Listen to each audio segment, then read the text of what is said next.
तिकडे डोंबिवलीमध्ये शिवसेना भाजप राड्यानंतर शिंदेंच्या शिवसेनेच्या 2 उमेदवारांना पोलिसांनी अटक केलेली आहे।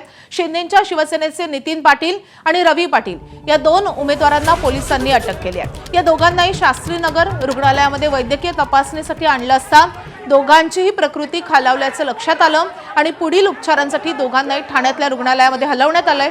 पोलिसांची कारवाई चुकीची असल्याचं आमदार राजेश मोरे यांनी म्हटलंय। तर नितीन पाटलांच्या पत्नी आणि शिवसेनेचे उमेदवार रंजना पाटील यांनी बरं वाईट झाल्यास पोलीस जबाबदार असतील असा इशारा दिलाय।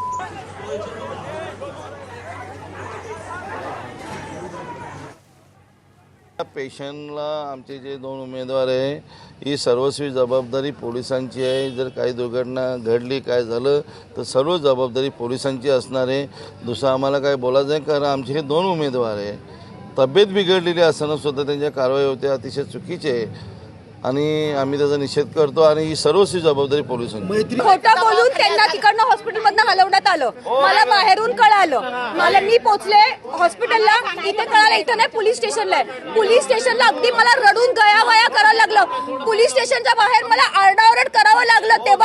तेव्हाही सांगितलं नाही, नंतर तिकडनं बाहेर काढलं। तिथेही मला तिथं की हे काय कुठला दबाव तंत्र आहे?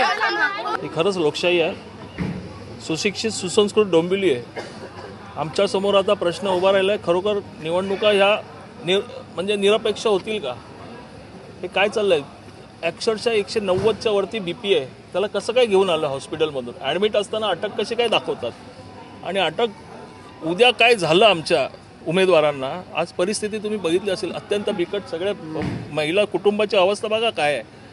पोलिसांवर कोणाचा दबाव आहे? पोलीस कोणासाठी काम करतायत? ABP माझा, उघडा डोळे बघा नीट।